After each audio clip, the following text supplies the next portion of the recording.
오늘 우리에게 주시는 하나님 말씀은 요한복음 1장 43절에서 51절까지 말씀입니다. 신약성경 143면 요한복음 1장 43절부터 51절까지 말씀입니다. 이 계시의 말씀을 제가 받들어 읽어드릴 때 살아계신 주님의 음성을 들으실 수 있기를 바랍니다. 이튿날 예수께서 갈릴리로 나가려 하시다가 빌립을 만나 이르시되 나를 따르라 하시니 빌립은 안드레와 베드로와 한 동네 벳세다 사람이라. 빌립이 나다나엘을 찾아 이르되 모세가 율법에 기록하였고 여러 선지자가 기록한 그 일을 우리가 만났으니 요셉의 아들 나사렛 예수니라. 나다나엘이 이르되 나사렛에서 무슨 선한 것이 날 수 있느냐. 빌립이 이르되 와서 보라 하니라. 예수께서 나다나엘이 자기에게 오는 것을 보시고 그를 가리켜 이르시되 보라, 이는 참으로 이스라엘 사람이라. 그 속에 간사한 것이 없도다. 나다나엘이 이르되 어떻게 나를 아시나이까? 예수께서 대답하여 이르시되 빌립이 너를 부르기 전에 네가 무화과 나무 아래에 있을 때에 보았노라. 나다나엘이 대답하되 랍비여, 당신은 하나님의 아들이시요 당신은 이스라엘의 임금이로소이다. 예수께서 대답하여 이르시되 내가 너를 무화과 나무 아래에서 보았다 함으로 믿느냐? 이보다 더 큰 일을 보리라. 또 이르시되 진실로 진실로 너희에게 이르노니 하늘이 열리고 하나님의 사자들이 인자 위에 오르락 내리락 하는 것을 보리라 하시니라. 아멘. 제가 본 영화 중에 곡성이라고 하는 제목의 영화가 있습니다. 원래 이 영화를 보려고 해서 본 게 아니라 이제 먼저 보신 집사님 중에 한 분이 제 아내한테 추천을 했어요. 한번 봤으면 좋겠다. 목사님도 보시면 좋겠다. 이제 이렇게 전해 들었습니다. 근데 제가 젊었을 때는 그런 류의 영화를 되게 좋아했었는데 어느 순간부터 이제 그런 영화를 거의 안 보기 시작을 했는데, 그래서 별로 볼 마음이 없었는데 아내가 또 같이 안 보면 혼자 보겠다 그래서 그냥 가정의 평화를 위해서 따라갔어요. 가는데 마음에 솔직히 그런 마음이 있었습니다. 봐서 뭐 재미없으면 월요일날 피곤한데 그냥 자다가 나와야지, 이런 마음 가지고 간 거예요. 갔는데 막상 보다 보니까 영화의 스토리가 굉장히 흥미진진하더라고요. 끝까지 한 번도 졸지 않고 보게 만드는 부분도 있었고, 또 보고 나서 성도님들한테 꼭 보시라고 추천하고 싶은 생각은 없는데 교역자들은 좀 한번 꼭 봤으면 좋겠다, 이제 이런 마음 가지고 보시라고 말씀도 드렸어요. 영의 세계에 대한 안목을 좀 이제 넓혀줄 수 있는 부분들이 있어서 보면 좋겠다, 이제 이런 생각을 했습니다. 우리가 여러분들 어떠실지 모르겠는데 영화 같은 거 이렇게 한 편 보고자 하면 이제 보기 전에 미리 영화를 본 사람들의 평을 먼저 접하게 되는 일이 있고요. 또 아니면 평론가의 평을 접하는 일이 있습니다. 또 그런 거 아니라면 이제 우리가 익히 들어왔던 감독이나 배우에 따라서 영화를 선택하는 경우도 있어요. 요새 왜 믿고 보는 배우 그래가지고 누가 출연하면 그 영화는 무조건 보면 된다, 이제 이럴 정도로 그 사람이 출연했거나 그 사람이 연출했으면 물을 것도 없이 그냥 무조건 본다, 이제 이런 생각을 가지고 이제 보게 되는 일도 있습니다. 저 같은 경우에는 이제 딸들이 영화를 보고 와서 아빠 이건 좀 한번 꼭 봤으면 좋겠어, 우리 한번 더 볼 거야, 이제 이런 식으로 이야기해주면 이제 그 말을 듣고서 그럼 한번 볼까, 이제 이런 생각을 하고 이제 보게 되는 영화도 종종 있습니다. 물론 그렇게 해서 봐서 역시 참 좋다, 이제 이런 생각이 드는 경우도 있고, 또 아까 말씀드린 대로 이제 기대 않고 가긴 했지만 막상 보니까 보길 잘했구나, 이제 이런 생각이 들게 해주는 영화도 있습니다. 우리가 어떤 낯선 일들을 대할 때에 꼭 그런 이제 마음들이 생기는 것 같아요. 해보지 않은 일, 경험해보지 않은 일들을 접하게 될 때에 그 상황에 대해서 사전에 지식이 없으면 기대감을 가지거나 설렘을 갖습니다. 그런데 어떤 경우에는 그 사전 지식, 내가 경험했던 일들로 인해 가지고 선입견이 생기고 그 선입견 때문에 기대감 없이 이제 그 일을 접하는 경우들이 종종 있습니다. 이제 우리 아이들이 3월 되면 초등학교에 입학하는 친구들도 있고요. 또 대학 들어가는 친구들, 중학교나 고등학교보다는 어쨌든 초등학교나 이 대학교가 조금 이제 특별한 상황이어서 이제 입학하는 학생이나 부모의 마음 속에는 두려움과 더불어서 설레임과 기대감이 이렇게 함께 섞이는 경우가 있는데, 그 두려움 말고 설레임과 기대감 속에 이 사전의 정보나 지식 같은 것이 많게 되면 그 설레임이나 기대감이 이제 경감돼요. 그 학교 다닌 자녀가 미리 있었다거나 아니면 그 학교 다니는 사람들을 많이 알고 있다거나 하면 거기 갔을 때에 좋다 나쁘다 이제 사전 지식과 경험을 가지고 이제 미리 판단을 하게 되는 경우죠. 가보니 별거 없더라.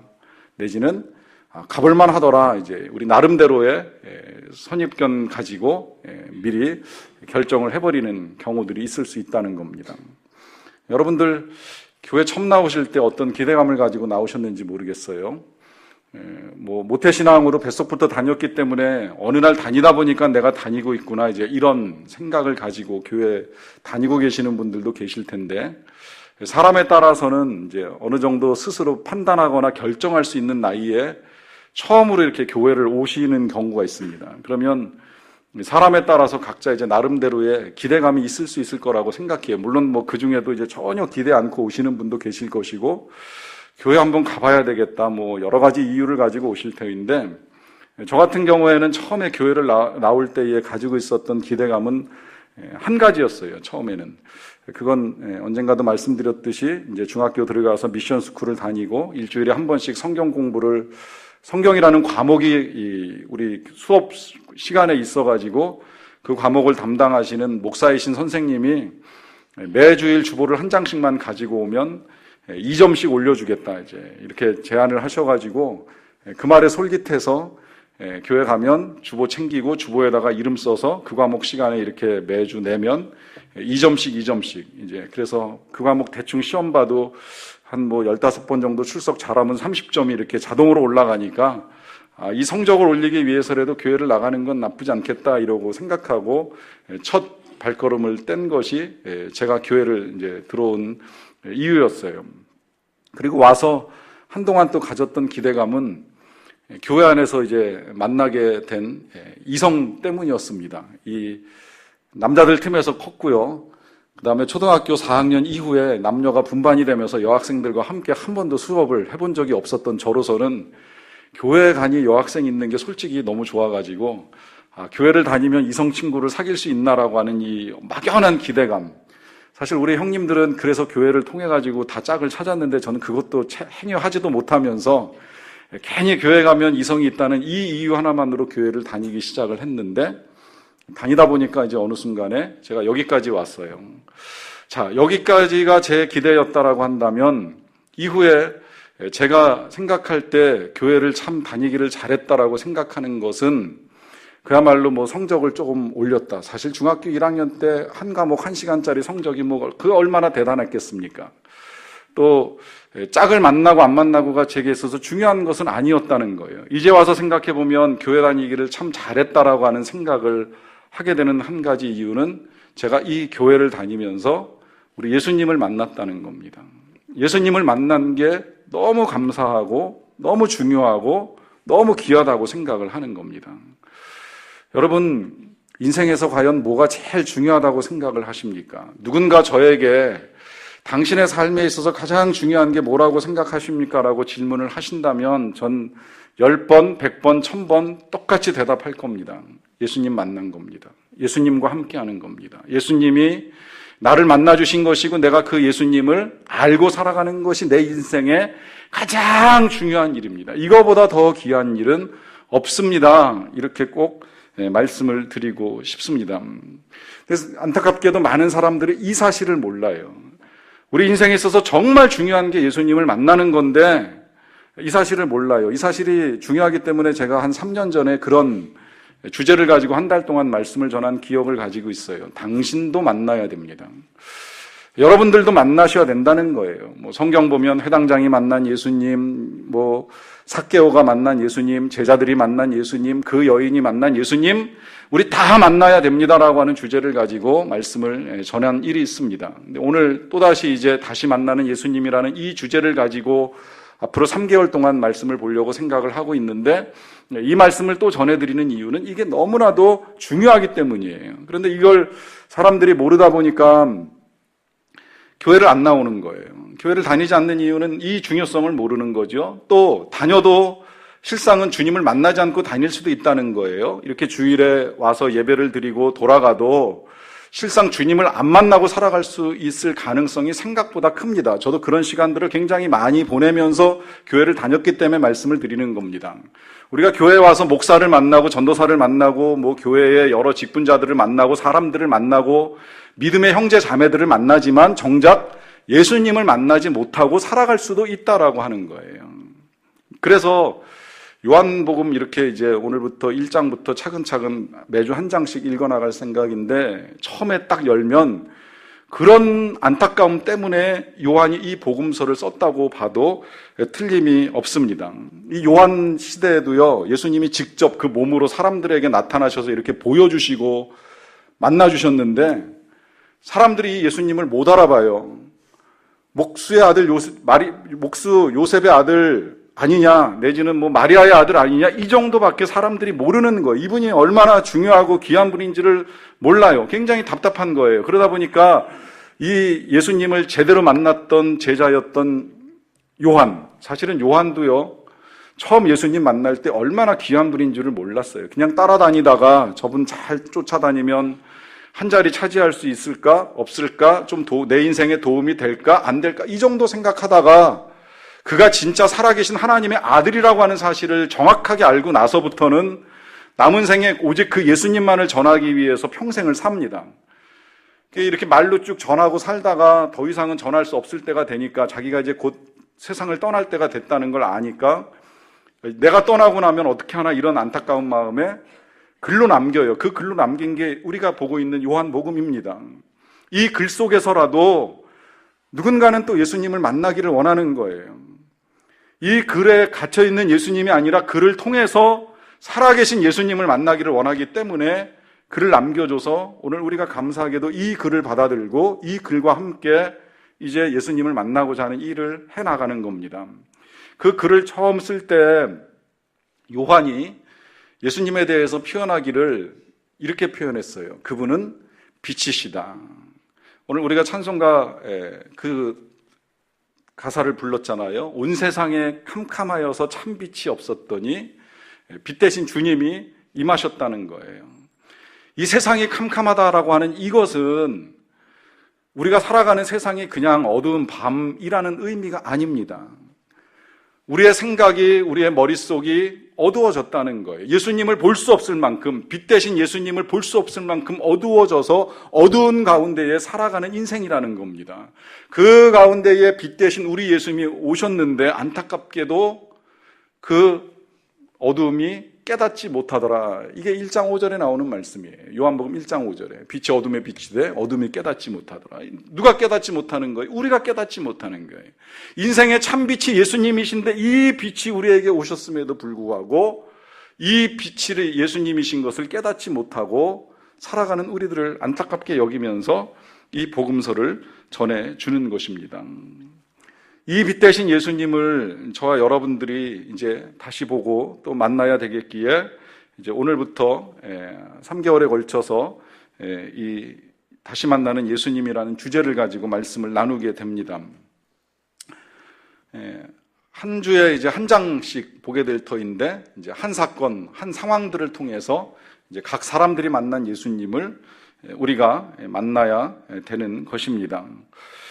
그래서 오늘 1장에서 이제 여러 사람들이 예수님을 만났는데 이제 그 가운데서 이 나다나엘이라고 하는 사람이 예수님을 만나는 과정을 이제 우리가 읽었는데요. 이 나다나엘이 예수님을 만나기 전에 먼저 예수님을 만났던 사람은 안드레와 빌립이에요. 근데 안드레는 예수님을 만나고 나서는 자기 형제인 베드로를 찾아가서 한번 예수님을 만나봐라 이렇게 이제 요청을 했고요. 빌립은 자기가 예수님을 만나고 나서는 친구였던 나다나엘을 찾아가가지고 예수님을 전합니다. 전할 때 전한 내용이 이거예요. 우리가 읽었던 성경, 여기서는 구약 성경이겠죠. 우리가 읽었던 이 성경에서 수많은 선지자들이 예언했던 그 선지자, 그 메시아가 내가 만났어. 그 메시아를 내가 만났어. 그러고서 전하는 거예요. 그러니까 나다나엘이 이렇게 듣고 있다가 그가 누군데? 그랬어요. 그러자 이 빌립이 설명을 해줍니다. 그는 나사렛에서 살고 있었던 목수의 아들 예수야 이렇게 설명을 해준 거예요. 그때 나다나엘이 뭐라고 이야기를 하냐면 나사렛에서는 절대 선한 것이 날 수가 없어. 그러고 이야기를 했습니다. 나사렛에서 선한 것이 나올 수 없다는 건 이 나다나엘의 생각 속에 나사렛에서는 절대 메시아 같은 사람이 나올 수가 없다는 거예요. 근데 이런 나다나엘의 반응을 보고 비제바노라고 하는 사람이 세계를 변화시킨 13인이라고 하는 책에서 이 나다나엘의 성격을 정의하기를 그는 정직한 사람이다. 예수님 표현대로 하면 간사한 것이 없는 사람이다. 솔직한 사람이다. 이렇게 정의를 해줍니다. 그런데 그에게 한 가지 단점이 있다면 그것은 그가 편견에 빠져 있다 하는 것이었습니다. 그 편견을 가지고 그냥 솔직하게 이야기하는 거예요. 나사렛, 거기선 선한 사람이 나올 수가 없어. 왜 그가 그런 말을 하는지에 대해서 비제바노 그 작가는 표현하기를 아마 그가 나사렛에 갔다가 뭔가 좋지 않은 경험을 한 것 같다 이렇게 추정을 해요. 거기 가서 뭔가 필요한 물건을 사려고 했는데 별로 값 안 나가는 물건을 비싸게 팔아먹으려고 하는 장사꾼 한 사람을 딱 만나고 나니까 나사렛에 사는 사람들은 다 나쁜 사람들이야, 도둑놈이야, 사기꾼이야 이렇게 생각해 버리는 거죠. 여러분 때때로 우리의 편견이 그런 이 잘못된 생각을 만들어낼 수 있다는 거 아시죠? 이걸 통상 일반화의 오류라고 이야기하잖아요. 우리 한참 깊은 오류에 빠졌던 것 중에 한 가지가 어느 동네 사는 사람들은 어떻더라 하는 그런 식으로 이야기하는 거예요. 제가 한참 이 교회 건축할 때에 보면 이 자리에 건축을 하는데 항상 민원이 나면 9단지에서 민원이 나지 이쪽 2단지에서 민원이 안 나요. 그러니까 제 마음에 쓸데없이 그런 생각 드는 거예요. 9단지 사람들은 2단지 사람보다 어떻더라 하는 이런 생각이 드는 거죠. 실은 거기에 불과 몇몇 사람일 뿐인 것인데 그 몇몇 사람들 때문에 지역 전체가 어떻다라고 이야기하는 건 이건 편견이잖아요. 그 안에 선한 사람도 있고 악한 사람도 있는 것인데 악한 사람 한두 명 때문에 전체가 뭔가 잘못된 것으로 보는 이것이 편견이라고 하는 것입니다. 이런 편견 혹시 우리가 가지고 있을 수 있기 때문에 이거 늘 조심해야 됩니다. 우리 지역적으로 왜 오랫동안 충청도 사람들은 느리다 그래가지고 왜 아들이 아버지하고 같이 산에서 일하다가 돌이 내려오는데도 아버지 돌 굴러 가요 그러면서 돌은 이미 저만치 내려가가지고 아버지를 깔아 지나갔는데 그제야 돌 굴러 가요 이러면서 느리니까 큰일 난다 이런 식으로 그 지역 사람들 전체를 이야기했어요. 언젠가 이 이야기를 나누는 중에 그 지역 출신 목회자가 그런 이야기 하더라고요. 우리 안 느려. 우리 진짜 빨라. 그러면서 하는 말이 당신 보신탕 드실 줄 아세요? 이거 충청도 사람들이 뭐라 그러는지 알아? 개혀? 딱 두 글자로 이야기한다는 거예요. 그만큼 빠르다는 거예요. 사실은 그 지역에 살아도 느릴 수도 있고 빠를 수도 있는 거죠. 어떻게 다 느리고 다 빠를 수 있겠습니까? 사람이 다 똑같지 않은데요. 그렇게 보면 나사렛에서 선한 것이 나올 수가 없다라고 하는 이것이 편견입니다. 근데 이런 편견이 우리에게 있을 수 있다고 말씀드리는 것은 우리가 교회를 다니면서 혹은 교회를 안 다니면서 그런 편견에 빠질 수 있다는 거예요. 많은 사람들이 어떤 한 사람의 목회자나 어떤 한 사람의 그리스도인 내지는 성도를 만나고 나서 큰 상처나 실망을 겪게 되면 교회 다닐 필요 없어. 교회 안 다녀도 돼. 딱 한 번의 경험. 어쩌다가 교회 한 번 왔는데 또 그 한 번의 경험으로 뭔가 불편한 경험이 생기고 나면 평생에 걸쳐서 교회는 갈 데가 못 돼. 이렇게 판단해버리는 편견에 빠지는 거죠. 모든 교회가 다 똑같지 않고 모든 성도가 다 똑같지 않고 제가 가끔 그런 말씀 드립니다만 100명에 1명 나쁜 목사 있을 수 있고 100명에 한 명 나쁜 성도 있을 수 있지만 그 한 명 때문에 100명 전체가 다 나쁘다고 보진 않았으면 좋겠는데 안타까운 건 그런 말씀을 드리는 이유는 그 한 명, 그 한 번의 경험 때문에 우리가 예수님까지 못 만나는 불행에 빠질까 봐 그런 말씀을 드리는 거예요. 그런데 이런 편견을 가지고 있었던 나다나엘에게 빌립이 잘한 것이 있다면 한마디 하는 겁니다. 와서 봐. 일단 와서 봐. 보고 나서 이야기해 요청을 하는 거예요. 여러분 이게 우리가 혹시라도 전도를 하게 되면 전하는 가장 중요한 메시지입니다. 전하다 보면 여러 가지 듣는 사람들이 가지고 있었던 경험과 지식을 가지고 또 이야기할 거예요. 내가 교회 가봤더니, 교회 다니는 사람을 만났더니 이야기하는데, 우리가 그거 다 일일이 해명하고 설명하려고 하면 복잡하고 어려워집니다. 그냥 한마디 하세요. 일단 와봐. 무조건 와봐. 데리고 오시는 건 여러분들의 책임이고, 와서 복음을 전하는 건 제 책임이고, 전하고 난 다음에 믿고 안 믿고는 하나님이 하실 일이니까 일단 우리가 해야 될 일은 와보라고 전하는 게 가장 중요한 일이에요. 빌립이 그걸 잘했어요. 나다나엘이 거부했잖아요. 근데 일단 와보라고 해가지고 친구를 끌고 예수님에게 나옵니다. 나와오니까 예수님이 보시자마자 뭐라고 말씀하시냐면, 이는 참 이스라엘 사람이다. 그 속에 간사한 것이 없다. 그러면서 나다나엘을 말씀하셨어요. 그러자 나다나엘이 조금 의아하기도 하고 감사하기도 하니까, 어떻게 나를 아십니까? 이렇게 질문을 했죠. 그때 예수님이 네가 무화과 나무 아래에 있을 때에 내가 봤다 그래요. 그러자 이 나다나엘이 뭐라고 이야기하느냐면, 랍비여, 당신은 참 하나님의 아들이시요 이스라엘의 왕이십니다 라고 하는 고백을 해요. 자, 이제 여기 이 대화 속에 우리가 왜 예수님을 만나야 되는지에 대한 여러 가지 이유들이 담겨 있는데, 첫째는 우리 예수님께서 실제 랍비이시고 하나님의 아들이시고 이스라엘의 왕이라는 것 때문만은 아니에요. 물론 그건 사실이에요. 우리 예수님은 훌륭한 선생님이신 건 틀림이 없는데, 선생님의 제한되면 절대 안 되시는 분이에요. 그래서 하나님의 아들, 이 표현 되게 중요한데 이건 맞아요. 그리고 이스라엘의 왕, 진정한 왕은 하나님이시기 때문에, 예수님이시기 때문에 예수님이 왕이라는 사실도 맞아요. 그러나 이것 때문만 우리가 예수님을 만나야 된다 하는 것은 아닙니다. 그럼 뭐 때문에? 예수님이 나다나엘에게 하신 칭찬, 물론 이것도 중요하기는 해요. 예수님께 나아오면 좋은 것 중에 한 가지가 뭐냐면, 우리 예수님은 사람들하고 좀 다르셔가지고 사람들의 단점을 보시는 게 아니라 장점을 보십니다. 그래서 비난을 하시는 게 아니라 칭찬을 해주십니다. 이 지금 예수님이 네가 무화과 나무 아래에 있을 때에 보았다라고 하시는 이 말씀은 굉장한 칭찬을 해주신 거예요. 물론 그 뒤에 뭐 간사한 것이 없도다라고 하는 이것도 굉장히 좋은 칭찬이지요. 사람이 간사하지 않다, 사람이 정직하지 않다. 저는 이 칭찬 들을 수 있으면 정말 대단하게 인생을 살았다고 생각이 들어요. 왜? 우리 안에 실은 간사한 게 다 있거든요. 간사하지 않은 사람이 어디 있어요? 우리가 그래도 다 남들한테 잘 보이고 싶고 겉과 속이 다른 모습들을 조금씩은 다 가지고 살아가는데, 주님이 우리에게 간사한 것이 없다 하는 이 칭찬 굉장히 귀한 칭찬이거든요. 거기다가 무화과 나무에서 아래에서 보았다는 이 말은요, 당시 이스라엘 사람들이 그냥 무화과 나무 아래 들어가는 것이 아니라 그 아래에 있으면 되게 기도하거나 묵상하는 시간을 가지는 겁니다. 하나님과 함께하는 시간을 갖기 위해서 시간을 보낼 때 무화과 나무를 찾아갑니다. 그러니까 예수님이 무화과 나무 아래에 있었다라고 하는 말씀하시는 건 네가 기도하는 거 봤다, 네가 묵상 중인 거 봤다, 칭찬해 주시는 거예요. 하나님은 늘 그렇게 우리가 나아오면 칭찬해 주십니다.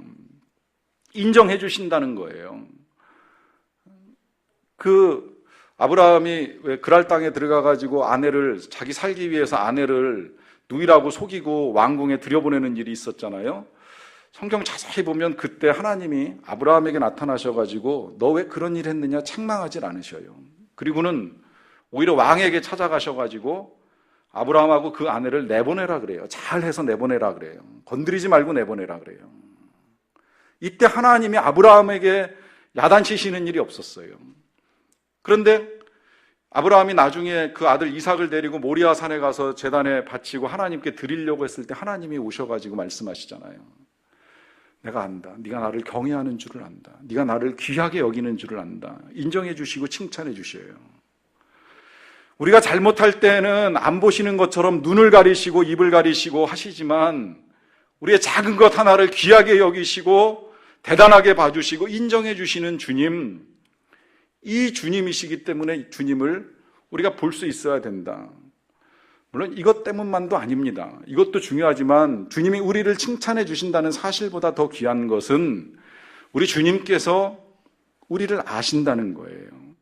지금 우리 예수님께서 나다나엘에게 네가 무화과 나무 아래에 있을 때에 내가 보았다라고 말씀하시는 이 말씀은 그저 그냥 겉으로 네가 기도하는 모습만 봤다, 묵상하는 모습만 봤다, 겉으로 드러난 모습만 봤다라고 말씀하시는 것이 아니라 이 나다나엘이 어떤 마음으로 어떤 아픔을 가지고 나라를 위해서, 민족을 위해서, 그 민족의 독립을 위해서 하나님께 부르짖고 간구했는지를 다 알고 계신다는 의미입니다. 이것이 우리가 예수님을 만나야 되는 이유예요. 여러분, 우리가 사람들은 중심을 볼 수 없기 때문에 우리가 겉을 보여주는 걸 굉장히 중요하게 생각합니다. 누군가 날 보면 어떻게 볼까라고 하는 이거 되게 중요하잖아요. 그러다 보니까 외모를 꾸미는 일도 있고, 아니면 내가 좋은 행동을 통해 가지고 누군가 나를 좋게 봐주기를 원하는 것도 있을 수 있고요. 또 행동으로 안 되면 그 다음에 좋은 거 가지고 내가 이만한 사람이라고 하는 거 드러내기 위해서 때때로 명품 갈망하는 일들도 일어나잖아요. 내 속을 다 보여줄 수 없으니까, 내 속을 다 이해시킬 수 없으니까 겉으로 드러나는 것 가지고 사람들에 의해서 내가 판단되고 평가되는 거에 자연스럽게 신경을 쓸 수밖에 없어요. 그런데 주님의 관심은 우리가 겉으로 어떤 모습을 하고 있고 뭘 가지고 있느냐, 어떤 행동을 하느냐가 아니라 우리의 중심, 우리의 마음에 있는 이것을 더 깊이 보시고 더 귀하게 여기신다는 거예요. 그 주님이 보시는 가운데에는 우리 마음의 악함뿐만이 아니라 선함도 보시는 것이고, 우리 내면의 갈망도 보시는 것이고, 때로는 상함도 보시고 아픔도 보시고 눈물도 보시고 외로움도 보시면서 내가 그걸 다 안다고 주님이 말씀해 주시는 겁니다. 그래서 우리가 주님을 만나야 된다고 말씀드리는 겁니다. 여기에 더하여서 이제 주님이 또 이어 하신 말씀이 50절에 이렇게 기록되어 있습니다. 예수께서 대답하여 이르시되 내가 너를 무화과 나무 아래에서 보았다 함으로 믿느냐? 이보다 더 큰 일을 보리라. 그래요. 자, 예수님이 이제 약속을 하시는 거예요. 이 예수님 앞에 나온 나다나엘에게 네가 어쨌든 믿고 여기까지 나왔으니까 내가 더 큰 일을 보여주겠다. 그래요. 여러분, 주님을 만나야 되는 또 하나의 이유가 바로 여기 있습니다. 우리 주님은요, 찾고 나오고 만나면 만날수록 더 큰 일을 보여주십니다.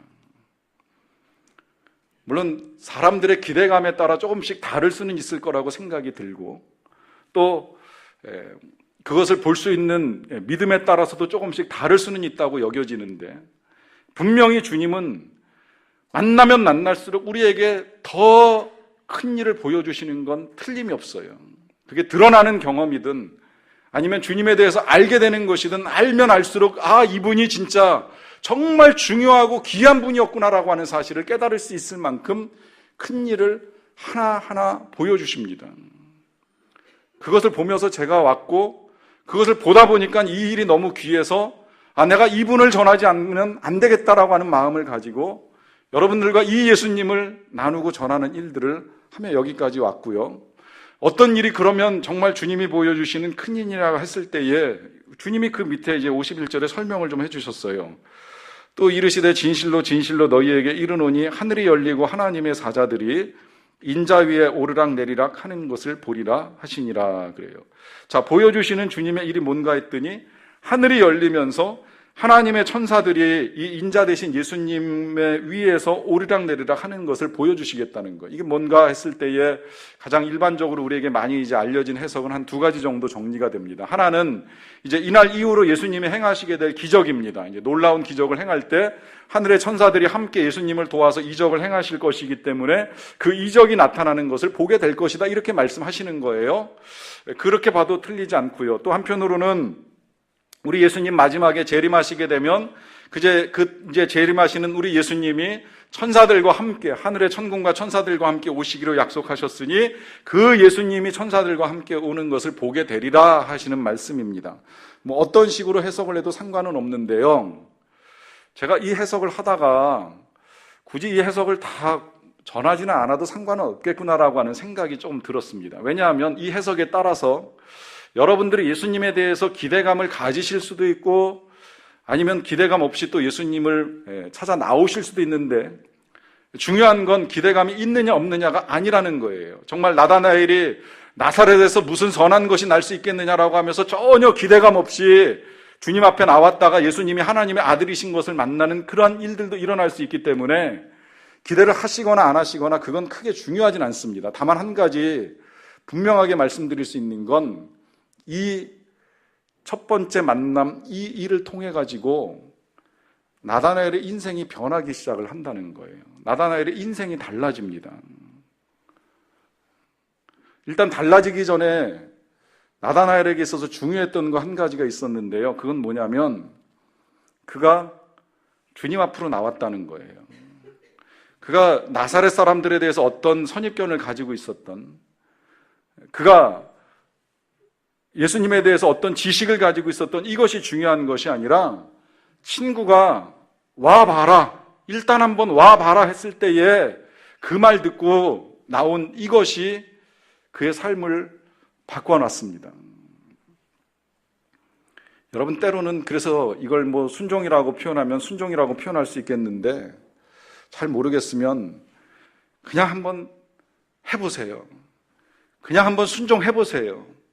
듣고 한번 그 일을 지속적으로 해보세요. 기대감 없어도 해보세요. 제가 교회에 대해서 가지고 있었던 기대가 그 수준일 때 그냥 그 일을 반복적으로 하면서 오늘 여기까지 이른 것처럼 여러분들도 한 번쯤은 그런 삶을 살아보시라고 하는 권고는 좀 강력하게 드리고 싶습니다.